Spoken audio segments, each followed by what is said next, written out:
2:25 झालेले आहे आणि माता भगिनींच्या चेहऱ्यांकडे मी पाहतोय, हालचालीकडे पण पाहतोय तुमच्या सगळ्यांच्या.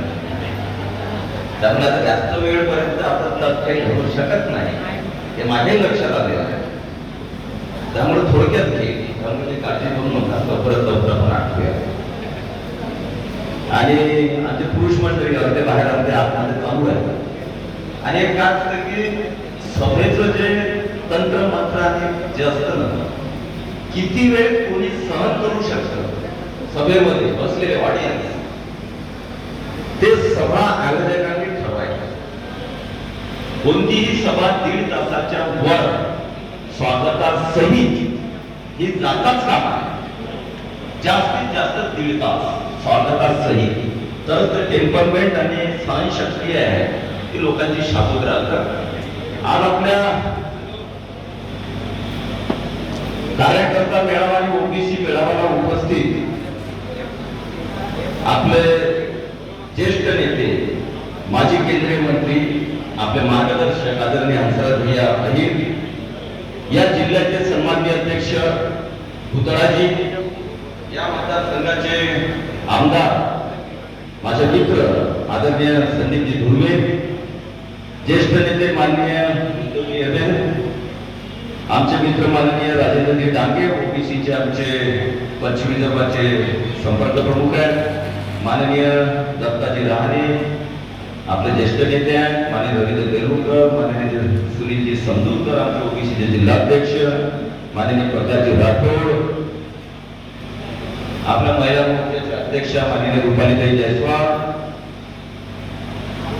चांडकताई, महिला मोर्चाचे अध्यक्ष, युवा मोर्चा जिल्हाध्यक्ष आकाश भुरट, बिपिनजी राठोड, जयदीपजी साना, विवेकजी घोडे, रोहितजी राठोड, तालुक्याचे अध्यक्ष रवींद्र राठोड, किशोर पावणे, गोवर्धनजी राठोड, सन्माननीय आदरणीय सर्व मंच. एक तर पूर्ण नाव घ्यायचे असतात, एक तर आपण मंच म्हणायचे असतं. मी अर्धवटपणा केला असेल तर मी माफी मागतो. आणि उपस्थित सर्व सन्माननीय माता भगिनी, युवा मित्र व ज्येष्ठ पदाधिकारी कार्यकर्त्यांना, विषय ओबीसीचा आहे.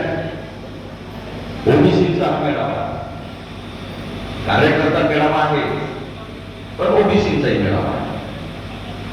त्यामुळे फार कमी वेळामध्ये बोलण्याचा मी प्रयत्न करणार आहे, कारण पुनश्च भविष्यामध्ये या ठिकाणी मी येतच राहणार आहे.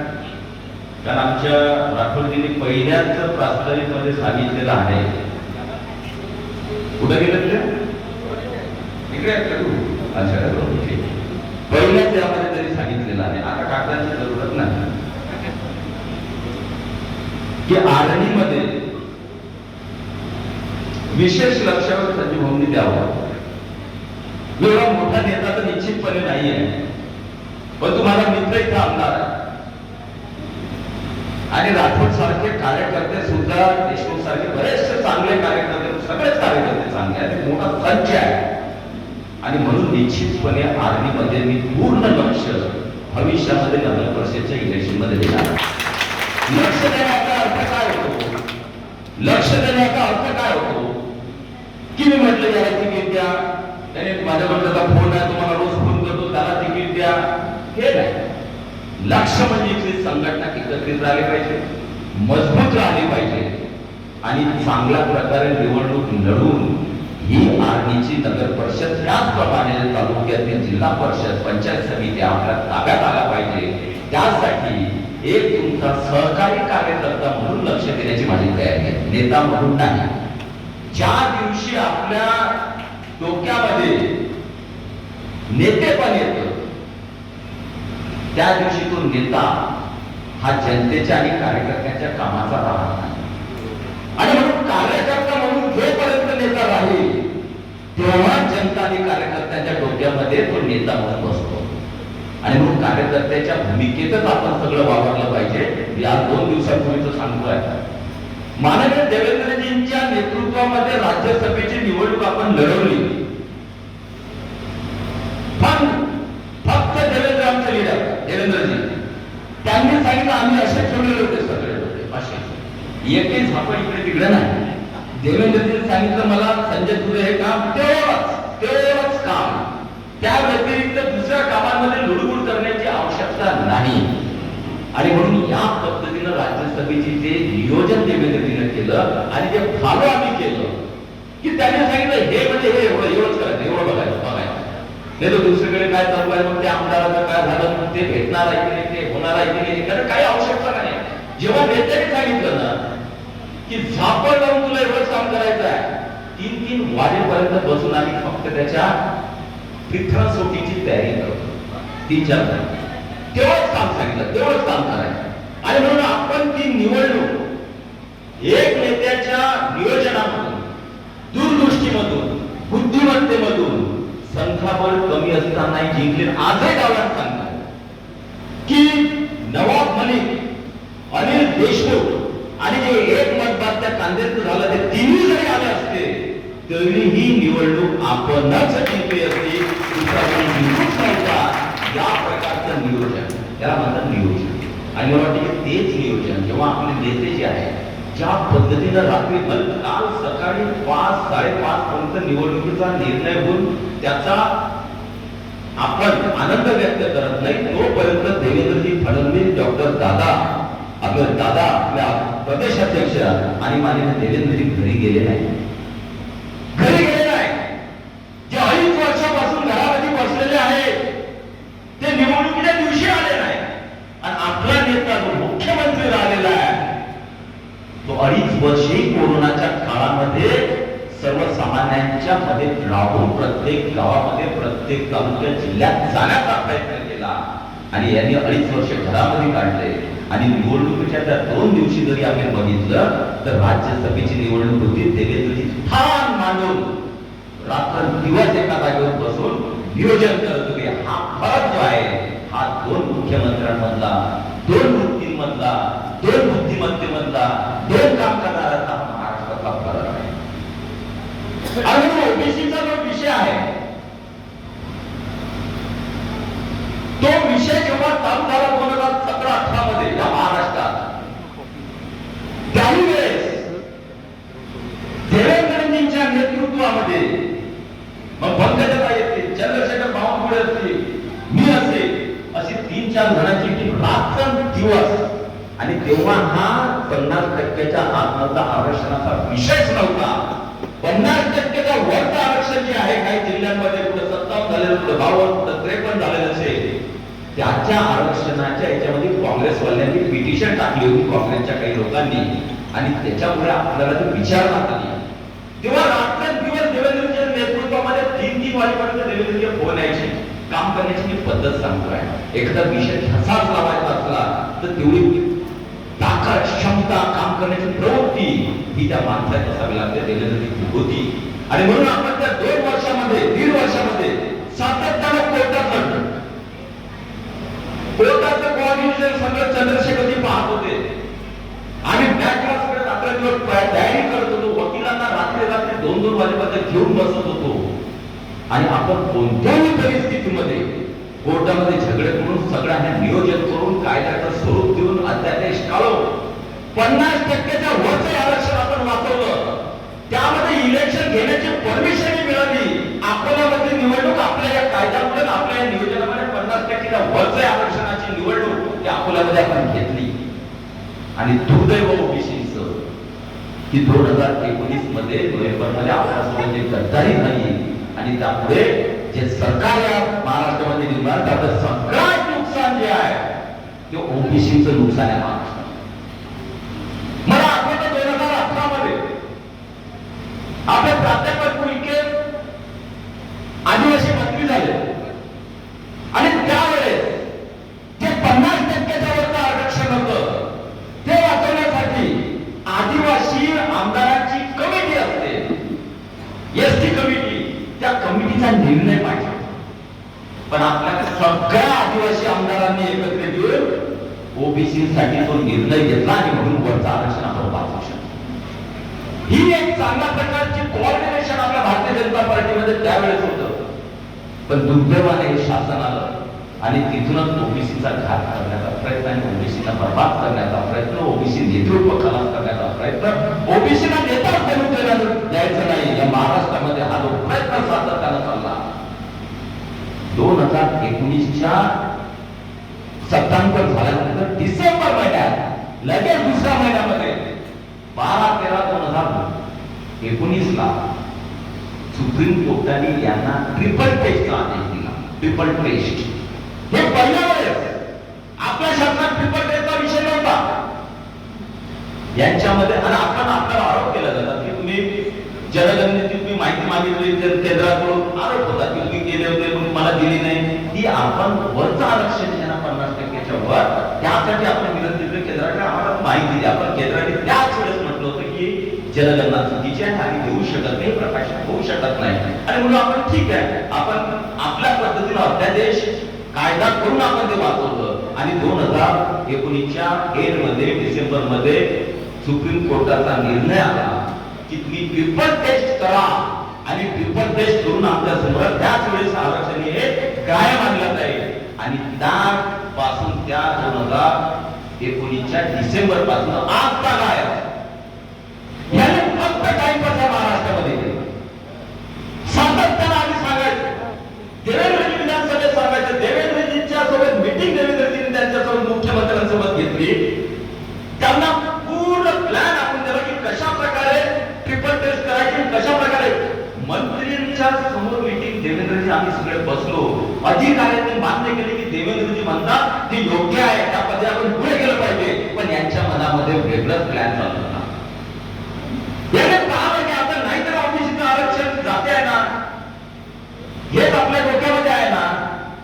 मग साल ढकलपणा चालू केला आणि शेवटी कंटाळून म्हणजे 7 वेळेस हे ओबीसीच्या जेव्हा 2019च्या डिसेंबर पासून तर 2021च्या मार्च नंतर 7 हिअरिंग झाले. एकाही हिअरिंगला या शासनाचे वकील किंवा शासन हजर राहत आणि कंटाळून शेवटी न्यायालयाने निर्णय घेतला की तुम्हाला बुद्धीच नाही किंवा तुम्हाला किती वेळ सांगून जर तुम्ही त्याच्यामध्ये लक्ष देत नाही याचा अर्थ तुम्हाला ओबीसी आरक्षणामध्ये रस नाही आणि म्हणून आम्ही ओबीसी आरक्षण स्थगित करतो आहे. 2019च्या मार्च मध्ये हा निर्णय आला. त्यानंतर आपलं सातत्यानं आंदोलन चालू होते. आपले कार्यकर्ते आंदोलन करत होते आपले नेते आंदोलन करत होते. आपले नेते आपल्याला समजावून सांगत होते दबाव वाढवत होते थातूर काहीतरी. त्यानंतर निर्णय आला स्थगितीचा निर्णय आल्यानंतर यांनी आयोग स्थापन केला मागासवर्गीय आयोग. आता 3-4 महिन्यापर्यंत तो आयोग होता. त्या आयोगाला 1 रुपया दिला नाही. त्या आयोगाचं कामच पुढे गेलं. त्या आयोगाचा सदस्य राजीनामा दिले. ही खेळी फक्त टाइमपास करत ओबीसीना दाखवायचे कारण तुमच्यासाठी खूप काही करतोय आणि करायचं काहीच नाही. फक्त मेळावे घ्यायचे चिंतना बैठकी घ्यायला खाली वडेट्टीवाराचा काहीतरी मेळावा बुड्यात ओबीसी मेळावा. अरे बाबा ओबीसी मेळावा घेतो कशासाठी? सगळ्यात पहिले काम कर ते ओबीसीचं आरक्षण आमचं रिइन्स्टिट्यूट करून देण्यासाठी जो इम्पेरिकल डाटा लागतो त्याची तयारी कर. कोर्टामध्ये जा आणि आमचं आरक्षण आम्हाला हक्काचं आरक्षण दे हे करायचं. मी बुलढाण्यामध्ये मेळावे घेत बसलेले ओबीसीचे मेळावे कशासाठी? आणि हे सगळं चालू असताना मध्य प्रदेश शासनावरील आहे यांच्यामुळे ती मारण लागली यांच्यामुळे. आणि मध्य प्रदेश शासनाचा सुद्धा ओबीसी आरक्षण स्थगित करण्यात आलं यांच्या हलगर्जीपणामध्ये या नालायक लोकांमध्ये महाराष्ट्राच्या या गव्हर्नमेंट. पण मध्य प्रदेश शासनात सेन्सिटिव्ह संवेदनशील ओबीसी बद्दल आहे त्यांनी 3 महिन्यामध्ये ट्रिपल टेस्ट दिली. मागासवर्गीय आयोगाने त्यांनी तयारी केली ट्रिपल टेस्टची सगळ्या इम्पेरिकल डाटा तयार करा. 3 महिन्यामध्ये सुप्रीम कोर्टामध्ये सादर करून मध्य प्रदेशमध्ये ओबीसींना आरक्षण मिळालं पुन्हा. कारण आपलं महाराष्ट्र शासन अजूनही अंधारात साचपडत आहे. आपण रोज आपण चिल्लवतो आपण ज्याप्रमाणे मोठमोठ्या आंदोलन करतोय तेवढा पुढे नाही इलाज असतो. यांना काहीतरी करण्याचा दाखवायचं आहे. आणि मला विश्वास आहे की मध्य प्रदेश शासनाने ज्या प्रकारे 3 महिन्यात इम्पेरिकल डाटा तयार करून ओबीसीचं आरक्षण रजिस्ट्रेट केलं जर या शासनाने आता केलं नाही तर ओबीसी जनता यांना रस्त्यावर मागल्याशिवाय राहणार. कारण मध्य प्रदेश करू शकते तर महाराष्ट्र का नाही? आणि तुमच्यावर 2 वर्ष होते मूर्खांनो तुमच्याकडे 2 वर्ष होते. मध्य प्रदेश तो 3च महिने होते. 3 महिन्यात जर ते करू शकले ते 2 वर्ष तुम्ही काय केले महाराष्ट्रात? पण त्याची मानसिकता ठरलेली आहे की या माध्यमातून ओबीसीचं आरक्षण खालीच करायच्या निवडणुका होऊ द्यायच्या आपल्या बालपणच्या ते बसवायचे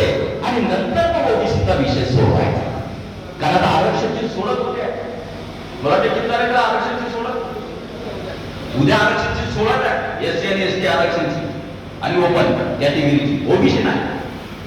एकदा काही सोडत झाली त्याच्यावर ऑब्जेक्शन जे आहे ते आल्यानंतर ते जर आरक्षण जसंच्या तसं व्यवस्थित झालं, मग हे अंधारामध्ये साप मारण्याचा, शेपटावर पाय देण्याचा प्रयत्न करतील. आम्ही प्रयत्न करू, इकडे आरक्षण होते का, इकडे डिक्लेअर होऊन जाईल आणि मग कोर्ट कदाचित हे म्हणू शकते की आता ऑलरेडी आरक्षणच्या केसात आपण घ्या, ओबीसीचा निर्णय आम्ही नव्हता, ओबीसी हे जे आम्ही निर्णय होता हा पुढच्या इलेक्शनला लागू, मग काय करायचं. म्हणून फक्त टाईपाचा महाराष्ट्रात चाललेला आहे. परंतु आपला सातत्यानं भारतीय जनता पार्टीचा दबाव हा 2 वर्षात चालू आहे. आता मध्य प्रदेश शासनाने जे करून दाखवलं त्यामुळे आपण दबाव वाढवलेला आहे आणि या दबावापाठीच कदाचित मनात नसताना नाही इलाज असतो, यांना हे काम करावं लागतंय, तरीही गती कमी आहे. पण देवाचा देव यांना बुद्धी देव, आम्हाला याच्यात राजकारण नाही. आमचा हेतू आता त्यात तेवढाच आहे की ओबीसीला आरक्षण मिळालं पाहिजे, एवढाच त्या मागचा हेतू आहे. पण तुमचा हेतू शुद्ध नाही, आमचा हेतू शुद्ध आहे. आणि म्हणून आज आम्ही आजही आव्हान करतोय की अजूनही काहीतरी करा, अजूनही रात्र दिवस बसा. ज्याप्रमाणे मुख्यमंत्री देवेंद्र फडणवीस निर्णय घ्यायचे आहे तर रात्री 2-2, 3-3 वाजेपर्यंत मंत्र्यांना आणि वकिलांना घेऊन बसायचे आणि क्षमापर्यंत त्या पाठपुरावा करून तो निर्णय पूर्ण करायचे. पण तुम्ही तेवढंच करा आणि ओबीसीचं आरक्षण द्या. ओबीसीचं आरक्षण दिलं तर आम्ही धन्यवादही देऊ, पण ते आमच्यामुळेच मिळेल हे आम्हाला माहिती आहे. नाही त्याची लानत नाही, टाणत नाही, मानसिकता ओबीसीला आरक्षण द्यायची नाही. पण जर तुम्ही ते प्रयत्न करू नये, तुम्ही ज्या पद्धतीनं वागताय तर ओबीसीला आरक्षण जर तुम्ही देऊ शकले नाही इलेक्शनच्या पूर्वी, तर मग रस्त्यावर तुम्हाला फिरता येणार नाही, याची सुद्धा या महाविकास आघाडीच्या मंत्र्यांनी डोक्यात ठेवावं.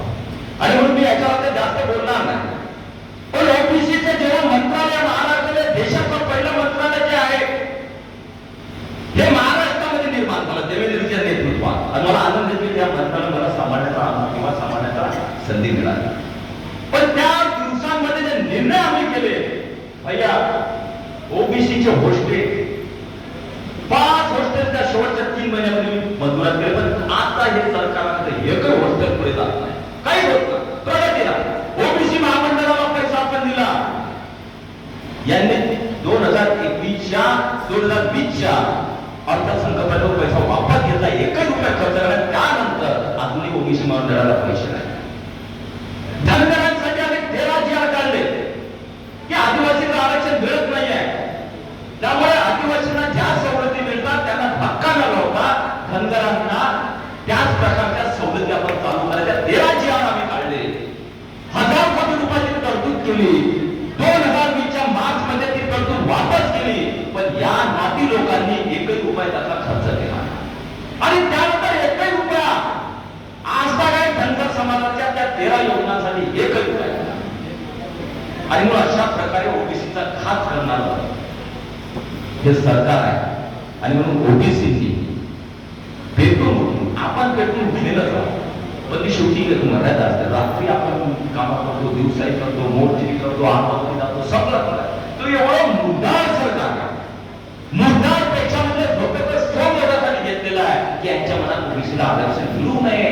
ह्या निवडणुका पटापट निघून गेल्या की मग ओबीसीला आरक्षण भेटलं तरी चालतं. ही जी प्रवृत्ती आहे ही ठेचण्याची आवश्यकता आहे.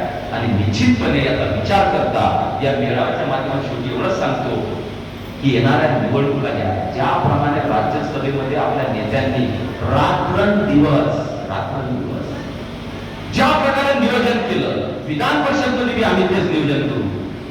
पण ज्याप्रमाणे एकाग्रता लागते, एक दुसऱ्याचं कोऑर्डिनेशन लागते, नेत्यांमध्ये कार्यकर्त्यांमध्ये एक जिन्सीपणा लागतो, एकत्रितपणाची भावना लागते. हे जिंकायचं आहे, हे युद्ध जिंकायचं आहे. त्यासाठी सैनिकांचं जे बळ जे आहे ते एकत्रीकरण लागतं. ते राज्यसभेत आपण दाखवलं, विधान परिषदेमध्ये कार्यकर्त्यांना एवढंच विनंती आहे की भविष्यामध्ये या तालुक्यातल्या जिल्हा परिषद, पंचायत समिती, नगर परिषद मध्ये एकत्रितपणे जाऊ. मी पहिले सांगितलं ज्याच्या डोक्यामध्ये नेता म्हणून स्वतःची प्रतिमा निर्माण होईल त्याला कार्यकर्ते ऍक्सेप्ट करत नाही. आणि जो नेता कार्यकर्ता म्हणून आपल्या कार्यकर्त्यांना मिसळे, सोबत राहील, काम करेल, तिथं वाटेल तिथं बसेल, त्याला कार्यकर्ते आणि जनता आपोआप नेता बनवतात. आणि म्हणून कार्यकर्त्यांना शेवटच्या माणसापर्यंत पोहोचा आदरणीय आमदार सुधीर धुर्वे यांच्या नेतृत्वामध्ये आपण आता त्यांनी पाणी पुरवठ्याची मोठी योजना वर्षानुवर्ष आर्मीची नगर परिषद भटकलेली होती ती योजना मोठं काम आहे. 72 कोटीची योजना हे सोपी काम नाही आहे आणि म्हणून जे केलं आपण ते ठासून प्रत्येक माणसाबद्दल उद्या आर्मीच्या नगर परिषदेमध्ये आपण पोहोचलो पाहिजे. आणि त्याचप्रमाणे मोदीजींनी ते जल जीवन मिशन काढलं की या देशातल्या ज्याप्रमाणे शहरामधल्या लोकांना पाणी मिळतं माझ्या ग्रामीण भागातल्या माता माऊलींना सुद्धा ते शुद्ध पाणी मिळालं पाहिजे, नळाचं पाणी मिळालं पाहिजे म्हणून जल जीवन मिशन काढलं. 2020 मध्ये 31 मार्चला जल जीवन मिशनचे कार्यकाळ संपला तर 24 पर्यंत ते काम पूर्ण करायचे आहे. आणि मला सांगण्यास आनंद वाटतो की आपल्या या मतदारसंघामध्ये आदरणीय धुळे साहेबांनी 150 गावांमध्ये त्या योजना मोदीजींची योजना प्रत्येक घराला पाणी नळाद्वारे पाणी योजना मंजूर केली आणि अजून 50 योजना त्यांच्या पाईपलाईन मध्ये आहे. मला विश्वास आहे की त्याही 50 गावांमध्ये पुन्हा बाकीच्या योजना या येणाऱ्या काळामध्ये पूर्ण होतील. आणि म्हणून मोदीजी त्या कल्पकतेने ज्या सशक्तीने योजना काढतात, जे गोरगरिबांबद्दल जे विचार करतात, माझ्या गोरगरीब माता भगिनींना काय पाहिजे सगळ्यात पहिले की माझ्या माता भगिनींना डोक्यावरचा हांडा रोज सकाळी 10 घंटे फिरायचं काम पडलं नाही पाहिजे, तिला नळाचं पाणी घरात बसला भेटलं पाहिजे. माझ्या गरीब माता माझ्या ग्रामीण भागातल्या महिलेला तो सगळ्यात पहिले विचार करणारे मोदीजी आहे. आणि म्हणून ती योजना काढली. त्याचा मला आनंद आहे की भूमिजींच्या माध्यमातून त्या योजना 150 योजना आपल्या मतदारसंघाने मंजूर झाल्या. येणाऱ्या 1.5 वर्षामध्ये 1.5 ते 2 वर्षामध्ये सगळ्या गावांमध्ये शुद्ध पाणी नळाचं मिळेल आम्हाला विश्वास आहे. म्हणून मोदीजींनी ज्या पद्धतीने देशामध्ये सर्व समाज घटकांचा विचार करून ज्या समाज घटकांना काय पाहिजे, माझ्या माता भगिनींना माझ्या गरिबांना काय पाहिजे, गॅस पाहिजे, मोफत धान्य पाहिजे, धान्य कमी पैशांमध्ये पाहिजे, तिला चांगलं पाणी मिळालं पाहिजे, तिला आरोग्यासाठी आयुष्यमान योजनेच्या माध्यमातून मोफत तिला आरोग्य मिळालं पाहिजे. या पद्धतीने माझ्या गरीब महिला आणि सगळ्या पुरुषाचा विचार करणारे मोदीजी ज्या पद्धतीने आज देश चालवत आहे, आपल्या कार्यकर्त्याची आता परीक्षा आहे. वर्ष तुम्ही सोडून द्या की महाराष्ट्रात काय होणार आहे. आपण राज्यसभा जिंकली, आपण आता विधान परिषदेत जिंकणार आहे, विजयाची सुरुवात आपण केलेली आहे. हा विजयाची रथ जो आहे तो आता कार्यकर्त्यांनी आम्ही राज्यसभेला ओळखतोय, तुमचं काम नाही. विधान परिषद मध्ये आपण जिंकू, तोही आम्ही काम करून दाखवू, तोही रथ आम्ही ओढू. पण खासदार रथ जो आहे, जो नगर परिषदांचा आहे, जो जिल्हा परिषदांचा आहे, जो पंचायत समितीचा, हा रथ तुम्हाला ओढायचा आहे. आणि त्यासाठी कार्यकर्त्यांनी पुन्हा ताकद ते कामाला तयार झालं पाहिजे. वर काय होत आहे याच्याकडे तुम्ही लक्ष देऊ नका. जो विजय आपण सुरुवात केला आनंद घ्या, पण आनंद आणि उत्साहाच्या भावामध्ये आपलं जे स्वतःचं काम आहे, जे जमिनीवरचं काम आहे, ज्या आपल्या जबाबदाऱ्या आहे, ज्या संघटनेमध्ये आपल्याला अध्यक्षांनी जिल्हाध्यक्षांनी जबाबदाऱ्या दिलेल्या आहे, त्याचं आपण पूर्णवहन करतो काय. तालुक्याची कार्यकारिणी झाली का, युवा मोर्चाची झाली का, महिला मोर्चाची झाली का, संघटन कसं मजबूत करायचं, संघटनेच्या माध्यमातून जे आम्ही विचार करतोय महाराष्ट्र लेवलवर, तो खालचाही कार्यकर्ता ज्याप्रमाणे आम्ही कार्यकर्त्याच्या भावनेमधून रात्र बसून राज्यसभेची निवडणूक लढवली, ज्याप्रमाणे आम्ही विधान परिषद रात्रभर लागून आम्ही निवडणूक लढू, त्याचप्रमाणे माझा खालचा कार्यकर्ता सुद्धा जो पदाधिकारी असेल, किती मोठा नेता असेल, त्यांनी कार्यकर्त्याच्या भूमिकेमध्ये येऊन जमिनीवर बसेल या खालचा रथ जो आहे तो ओळायचा आहे, ताकद वाढवायची आहे. वर राज्यसभा जिंकली, विधान परिषद जिंकली, पुढे काय होईल, 1 महिन्यात काय होईल, 2 महिन्यात काय होईल, तो विषय महाराष्ट्राच्या नेत्यांवर देशाच्या नेत्यांवर सोडा. पण माझ्या आर्मीमध्ये काय होईल, माझ्या जिल्हा परिषद मध्ये काय होईल, माझ्या गटात काय होईल, माझ्या प्रभागात काय होईल, माझ्या वार्डात काय होईल, याचा विचार तुम्ही करा. रात्रंदिवस विचार करा, एक दुसऱ्याला सोबत घ्या. एखाद्याला तिकीट मिळेल, एखाद्याला मिळणार नाही, परंतु या वेळेची परिस्थिती आहे की तुम्ही जर याच्या भांडणामध्ये गेली की हा याच्या जवळचा, तो त्याच्या जवळचा, हे कोणी कोणाच्या जवळचा सोडून द्या. प्रत्येक जण भारतीय जनता पार्टीचा कार्यकर्ता ही भूमिका डोक्यात ठेवा. जिल्हाध्यक्ष आम्ही 2 तास बसतो की जेव्हा आपण विचार करू हाय माझा हाय मोठा, कोणाचा स्वभाव कसा असतो, कोणाचा असा असतो, कोणाचा तसा असतो, कोणाचा तसा असतो. स्वभाव व्यक्तिपरक स्वभाव बदलत असतो. पण शेवटी कुटुंब म्हणून आपण राहतो, कुटुंबाचे प्रमुख म्हणून राहतो, कुटुंबाचे हे करतो, तर सगळ्यांना सांभाळण्याची जबाबदारी ही आपल्या कार्यकर्त्याची आहे. त्यामध्ये दुसऱ्याला सांभाळा. विजय श्री खालची दुनिया, वरच्याची चिंता करू नका. कधी काय होईल हे आज सांगता येत नाही. कधी चमत्कार घडतील, जसे राज्यसभेला आपण आता सुरुवात केलेली आहे, महाराष्ट्रात कोणत्याही क्षणाला चमत्कार घडू शकतात. त्यामुळे आपण खालची लढाई ही कोणतीही परिस्थिती जिंकली पाहिजे. कारण 2024 मध्ये आपल्या आदरणीय माजी मंत्री खासदार हंसराज भैया यावे, तिकीट जेव्हा डिक्लेअर होईल तेव्हा हंसराज भैया आणि हे गच्चीतपणे लोकसभेत पोहोचलेच पाहिजे याचं नियोजन आणि विधानसभा भूताळजींच्या नेतृत्वामध्ये आपल्या एक विधान फक्त आपल्याकडे येतच नाही. त्यामुळे सगळ्यात मोठी ताकद भूताळजी ही आहे की ह्या विधानसभा पहिले टिकल्या पाहिजे आणि त्या टिकवण्यासाठी त्या आमदारांनी कार्यकर्त्यांनी जीवापाठ मेहनत घेतली पाहिजे, लोकांमध्ये केलं पाहिजे आणि जे विधानसभा नाही ती सुद्धा 2024 मध्ये कशी खेचून आणता येईल आणि सोबत भारतीय जनता पार्टीचं राज्य कसेल आणि आदरणीय देवेंद्र मुख्यमंत्री कसे होतील एक न विचार करून खालच्या निवडणुका तुम्ही लढवा, वरच्या निवडणुकीच्या वेळेस सगळेच विचार करते पण एका कार्यकर्त्याने भावना किंवा खालच्या वेळेस कोणी लक्ष देत नाही असं नाही.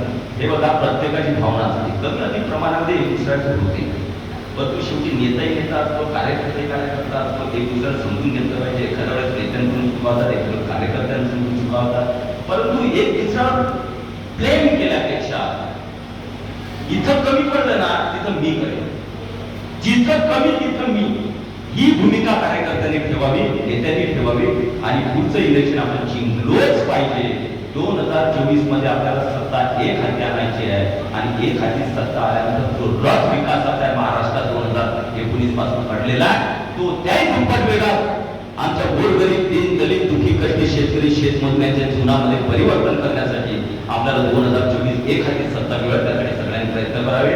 ओबीसीचा विषय जो आहे निश्चितपणे ओबीसीवर तो अन्याय होता आहे, त्याची सगळ्यांनी दखल घेऊन आणि हे बघा ओबीसींना यांनी कितीही सुचवलं तर भारतीय जनता पार्टीचा निर्णय की ओबीसींना त्यांच्या प्रमाणामध्ये उलट त्यापेक्षा जास्त जागा त्या ओबीसींना प्रत्येक इलेक्शन मध्ये देण्याचा भारतीय जनता पार्टी निर्णय केलेला आहे. म्हणून ओबीसी जनतेनं एकमुखी जेव्हा यांनी जर हे इलेक्शन बगर ओबीसी आरक्षणाचं जर घेण्याचा प्रयत्न केला तोपर्यंत जे मध्य प्रदेश करू शकते ते जर यांनी केलं नाही तर निश्चित सांगतो ओबीसी जनतेला म्हणायचे कपडे घालल्याशिवाय शांत राहू नये. जय हिंद जय भारत.